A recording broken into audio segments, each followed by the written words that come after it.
Chris Lorton here, and welcome to the Local Spotlight Show here at WJBM Studios in Jerseyville, Illinois, the voice of the Tri-Counties. I am Chris Lorton. I am your host, and my guest again today, Andrea Isringhausen. Welcome, Andrea. Thank you. Yes. If you didn't listen to the last episode, we got done. We were just going to do one, but then we started talking. We had so much info. I said, well, we got to do another one. We can't leave this good stuff out. Right, exactly. Yeah. Oh. So I have Andrea. She's married, have a couple children. She's married to Sean, lucky Sean. Yes.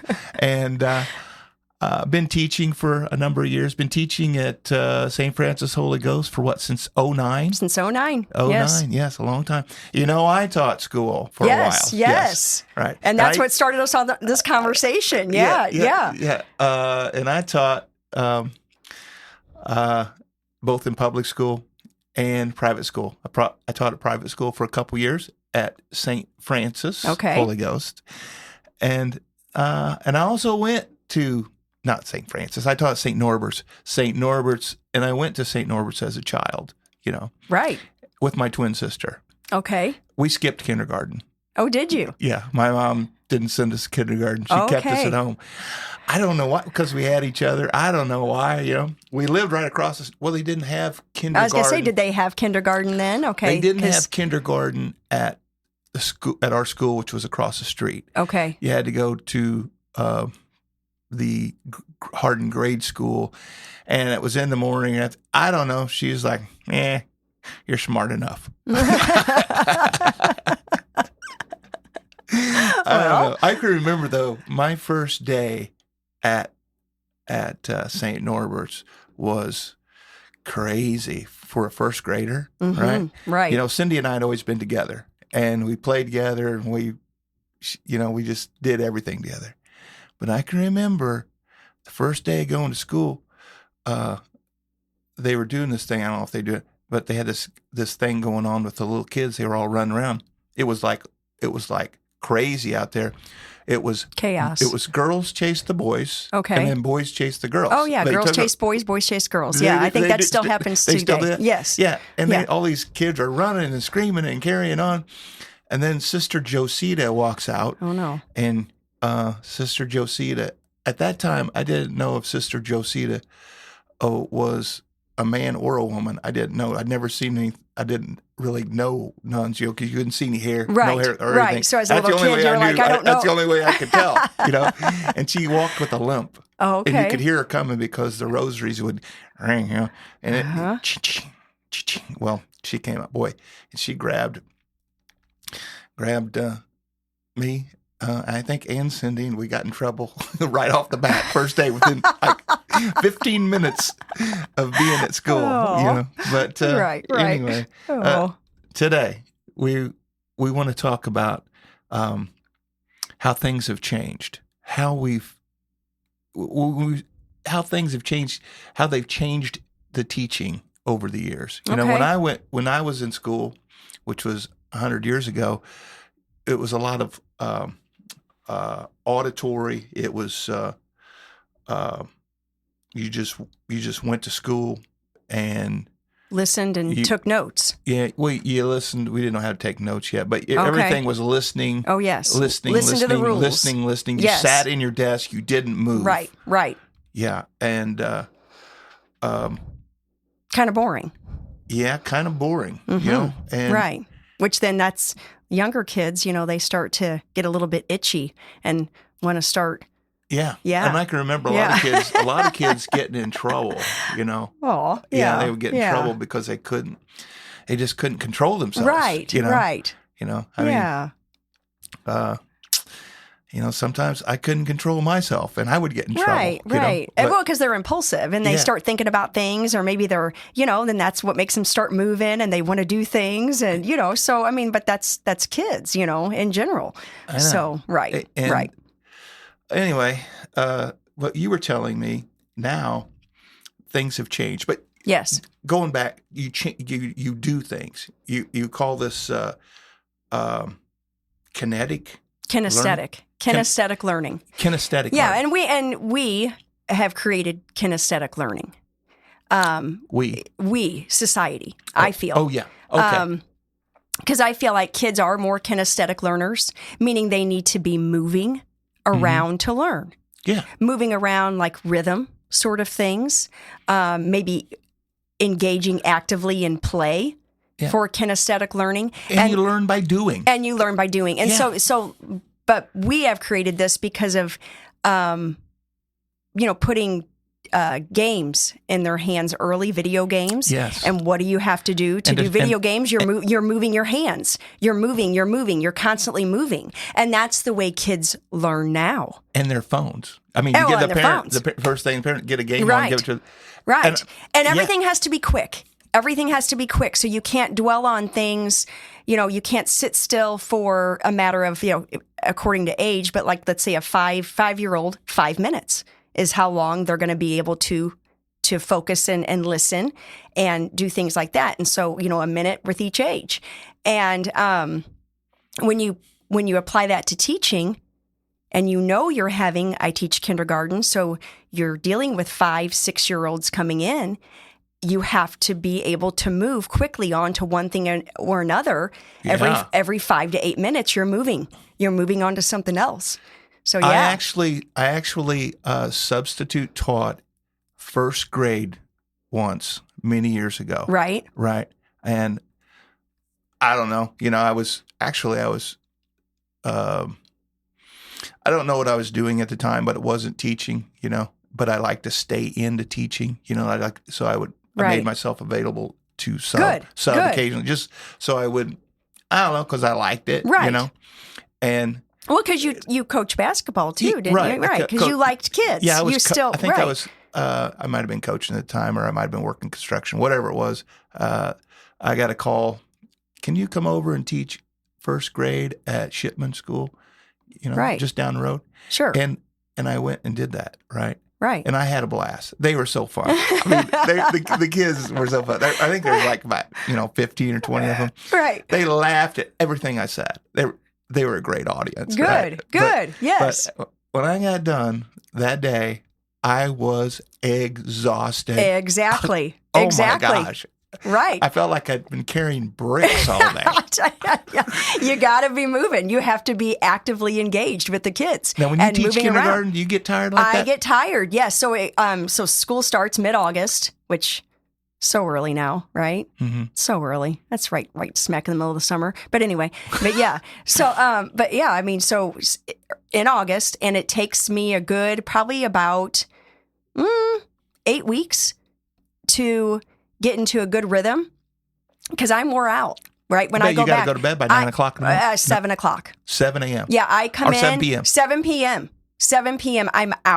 I'm out because just exhausted. Exhausted because right when you enter that classroom, I mean, you're in the hallway to greet those kids with a smile on your face.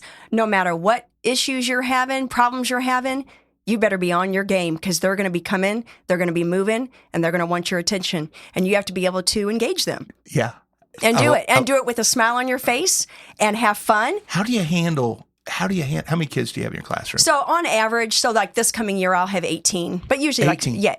18 kids. How do you handle 18 kindergartners? Moving around. Huh? Moving around. You got to move around. Dancing, singing, moving. Like I am their show. And I want them to look at Mrs. Izzy. That's what they call me because I'm Isringhausen. So to make it easy, Mrs. Izzy. I figured that out. Yeah. Right Okay. away. Well, but no. When they look at Mrs. Izzy, I want them to say, "Okay, what is she going to do next? What is she going to do next?" And you got to do that all day. Yeah. Okay. Where is she going? What is she doing? What song is she going to break out into? Yeah, because I'll put a song with everything. So, and that's what makes it fun. So there is when we talk about kinesthetic and we talk about, the other type of learning, visual learning. So we do a lot of using the Smartboard to watch things on there. What's a Smartboard? How's that work? So the Smartboard is the big screen that, like an oversized television, but it's also hooked to our computer. So we can get onto YouTube channels that, that are approved through the school, and watch learning videos and things like that. Mm-hmm. Do they still do the like you have the board and you have a projector and you're writing here, No. right? No. And then it projects on? No. They don't do that anymore? I mean, you can do that using the Smartboard, but no. What do they call that? A projector. Yeah. I mean, no. They don't do that anymore. No, using the old ditto sheets? No, we don't do that anymore. Yeah, ditto sheets. So, no, we don't do that anymore. But like if there's something that will come up, so talking about phonics. So there's Q and U. Now, the Q cannot make any sound without the letter U because Q and U together says qua. Right? Right. So there's a song to go along with that. Oh. And it's, you look it up, but it's on YouTube, but Mrs. Savaro. So Mrs. Savaro will come on with her husband, they're teachers, and they put these things in song to current music. So, the song Shallow. Mm-hmm. Okay. So she'll say, tell me something in Q. Oh, okay. All right. Yeah. Oh, tell me something in Q. What would I be here without you? Oh my, that's funny. And so because they know they can't make a sound, and so I'll play that for the kids, and they love it. I bet they absolutely love it. So I mean, they remember these songs because it's relevant to them, and they can make those connections. Hey, but it's just the visual. If you're just joining us, I have Andrea Isringhausen back in studio, and we're talking about some more educational things, Yeah. Hey, speaking of new, sure, right? We've got a new principal coming to St. Francis Holy Ghost. Yes. So Schleter is his name. So it's like he wants us to think of it like opening a can of soda, but in a soft way. Schleter. Not Schlitzer. No, Schleter. Schleter. Got it. Is his name. Mm-hmm. Yeah. Well, that's good. Yeah. I mean, that shouldn't be too hard. No, we can figure that out. Dr. Cramsey, and then we have, Mr. Schleter. Yes. Well, so I sure like Dr. Cramsey. Yes. He is, when I go to church, whether it be Holy Ghost or St. Francis, sometimes some of the kids will think I'm Dr. Cramsey. Oh, really? Yeah, out of the blue. Is that Dr. Cramsey? I'm like going, no, but thanks for asking. Right. Yeah. So yes, we have a new principal coming, and he'll be joining us this coming fall. Yeah, so that'll be fun. Yes, yeah. So back to learning, which it's a good thing. Got to learn. You got to keep learning. Yes. Learning's got to be fun. Learning has to be fun, and that is the key, and that is the key for keeping the kids engaged. Yeah. So knowing that they have to be moving, and that's what kinesthetic learning is.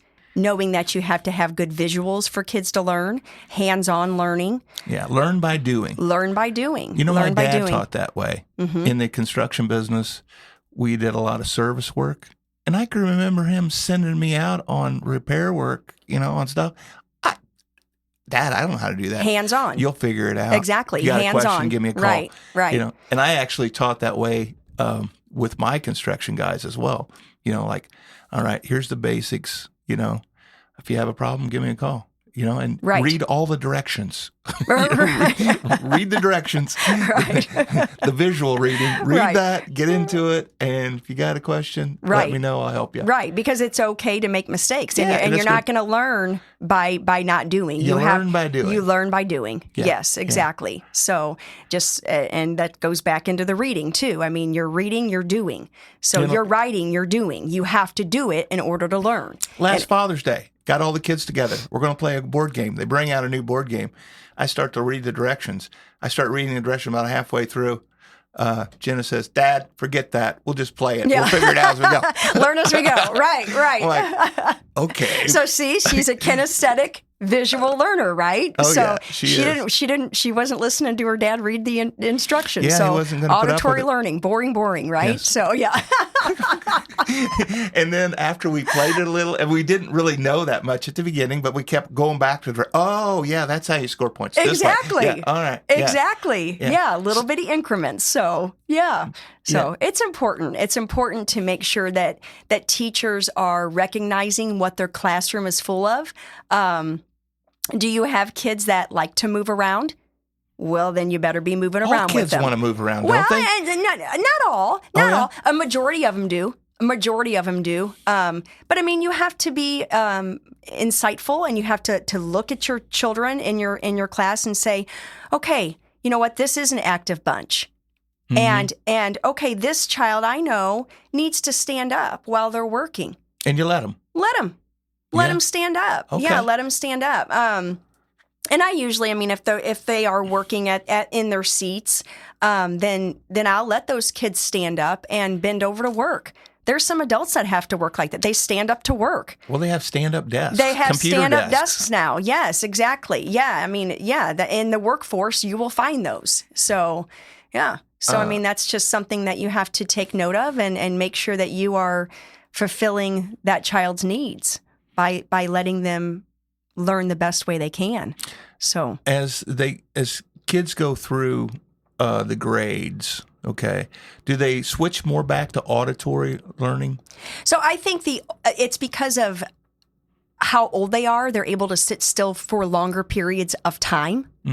Because younger kids, like I said, when they're 5, you're going to get maybe about 5 minutes of their full attention before they start to get kind of wiggly and things like that. But the older you are able to sit still a little bit longer, just because of your age. So I think that, like, if you went over to the St. Francis School, you would find them more in their desks because they're able to do that. Because of, like I said, because of their age. So yes. It seems like there's a lot of young kids choosing to go to trade schools today. Yes. Versus college. Right. More hands-on. Yeah. Right. They learn by doing. Yeah. Learn by doing. So, I mean, you have the automotive. They're going to want to get into that, plumbing, welding. So, what did I hear the other day? That they are in need of welders. They're in need of welders, carpenters, at every trade. Right. And I think that is a good thing. And I think more kids now, they are going into trade schools than the traditional 4-year college. Yeah. Or 6-year or 8-year, however long you want to take your time. But I mean, I think that they want their hands-on to be contributing back to their society, and they're also finding out that's money. I was going to say that they're also finding out that's where the money is. Yeah, right. I mean, you can make good money right off the bat. You really can. In a matter of like a year. And I don't think there is nothing wrong with that. And see, me growing up, we were always pushed 4-year college. That's what you need to do. I think it is changing now because I think kids' styles of learning that's changing. So, yeah. And if we, get some more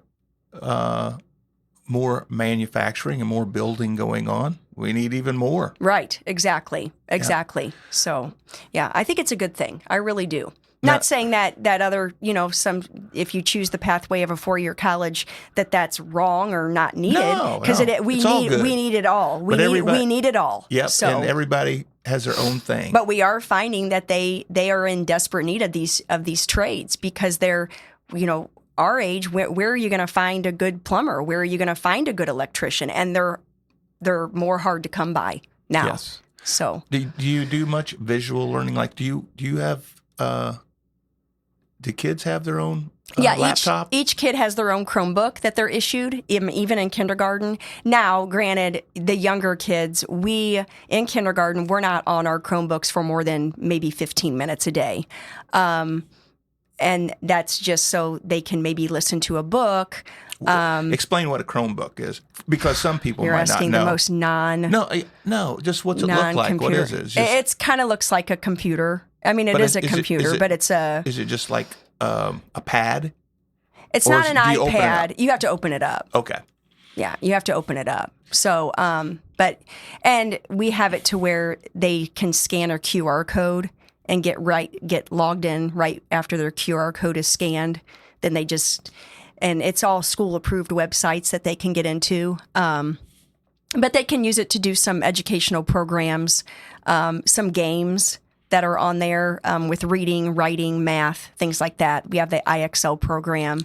And it just becomes more to where it's visually kinesthetic for them. What's your thoughts, though, on kids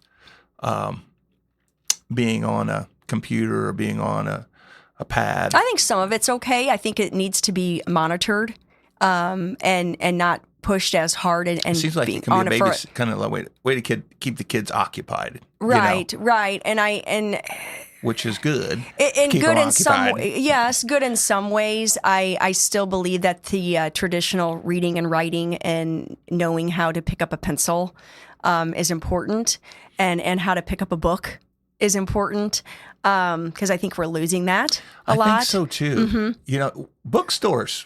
Right. I mean, there used to be there's a lot of bookstores. Not many bookstores today. No, I know. And you know, you can download anything, you know, onto your if you have like a Kindle or, you know, you just whatever, you know, your phone. But anyway, just to make sure that they are, especially at home too, not put on a device as a babysitter. And what gripes me the most, more than anything, is going out and sitting down to eat and seeing maybe a family and they all have their phones in their hands, or their kids have their games, and they're sitting there when they're supposed to, this would be a good time for you to maybe engage in conversation with your child, but they're over in the side playing on their iPad or something that they're, or even have their headphones on, not even engaged or listening to anything going on around them. I know. I see that too, and I think I think that's very sad. I think it's sad. I think it's a mistake. So too. I do It's too, good because to engage. you need to verbalize things together as a family, and maybe even be asking, you know, what did you do in school today? You know, what did you learn? What did anything happen? You know, as far as socialization, your child has to learn how to socialize. And I think we're losing that a lot with these kids because they are so heavily put on these video games and their iPads and their phones that they're missing out on things going on around them.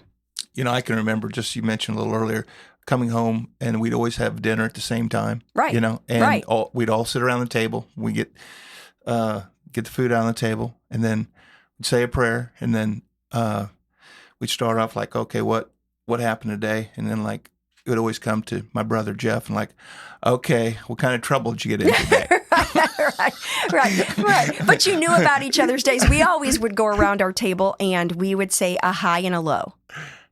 Something good that happened to them, and maybe something that you would do that? Yeah, in our family. That sounds kind of fun. That sounds good. Yeah. Yeah. And that's engaging. It is, and you would find out, but again, a high and a low. A high and a low. And not that you got high. Yeah, and sometimes, you know, we would say, I didn't really have a low today. Yeah. You know, nothing bad happened. Everything was good, you know. So, and then it would lead to good, deep conversations around the table. But what you just said, Chris, around the table. Around the table. Yeah, around the table. A family meal. We go around the table. I mean, nowadays, I mean, there are sports, there are things like that, which is good too. Oh, kids are so busy. But kids are busy. But at least blocking out some time to talk as a family. Mm-hmm. And I don't see that a lot. Mm-hmm. We need more of it. We need more of it. You and I both encourage that, don't we? Yes, we do. Yes. So, maybe even start your own pod show. There you go. Hey, you know what? I know we're running out of time, but I've actually thought about having a podcast room where families could come in, you know, like older families. Oh, you know, yeah. Like you come in and you do a podcast and we record it, and they just go, because everybody has family stories growing up. Yes. You know, so I don't know. You think that would go? Oh, I do. Okay. Yeah, yeah. And if they're old enough, you know, maybe have a couple cocktails involved. Maybe some rich history within the Jerseyville community about a family coming in and saying, okay, you know, what let's learn more about this family. You know what? Yeah, I think that would go over well. All right, Andrea. Thanks for doing what you do to help and educate our youngsters. Oh, appreciate that. No problem. No. We need more people like you, more teachers like you. Not that we don't have some. We got a lot of them. We got good ones, yep. So thanks for coming in. No problem. Again, appreciate it. No problem. You take care.